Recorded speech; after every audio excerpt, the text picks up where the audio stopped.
સુમુલડેરી road ખાતે આવેલ શ્રીમતી ગોદાવરી બહેન ઠાકોરદાસ શિશુ નિકેતન વિદ્યાલયનો વાર્ષિક સાંસ્કૃતિક કાર્યક્રમ યોજાયો હતો। સુમુલડેરી રોડ ખાતે શ્રી ઈમા જીનવાળી કેળવણી મંડળ સંચાલિત શ્રીમતી ગોદાવરી બહેન ઠાકોરદાસ શિશુ નિકેતન શાળામાં વાર્ષિક સાંસ્કૃતિક કાર્યક્રમ યોજાયો હતો, જેમાં બેટી બચાવો બેટી વધાવો થીમ પર વાત્સલ્ય ઉત્સવ કાર્યક્રમમાં શિશુ નિકેતન વિભાગની લગભગ 170 જેટલી બાળાઓએ સ્ટેજ પર એક સાથે પોતાનું પરફોર્મન્સ કરી તમામને મંત્રમુગ્ધ કરી દીધા હતા।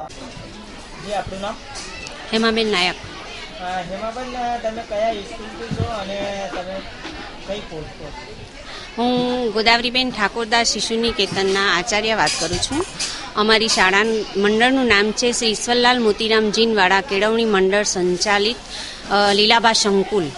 આજે અમે વાર્ષિકોત્સવ વાત્સલ્ય ઉત્સવના થીમ પર ઉજવી રહ્યા છીએ અને એનો ખાસ મેસેજ સમાજ માટે બેટી બચાવો બેટી વધાવો, દીકરો અને દીકરી એક સમાન છે એ સમાજને મેસેજ આપવા માટે અમે આજે વાત્સલ્ય ઉત્સવ ઉજવી રહ્યા છીએ।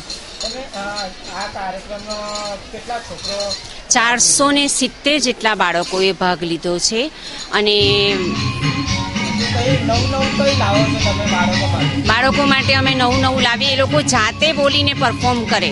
આજે વાર્તા નાટક હતું અમારું, એ બાળકોએ જાતે બોલ્યા છે અને એનું રેકોર્ડિંગ કરવામાં આવ્યું છે। ભૂલકા વિહાર શાળામાં યોજાયેલા વાર્ષિકોત્સવ કાર્યક્રમમાં બેટી બચાવો અને બેટી વધાવોની થીમ સમયે તમામની આંખો ભરાઈ ગઈ આવી હતી। Bureau report S9 news, Surat.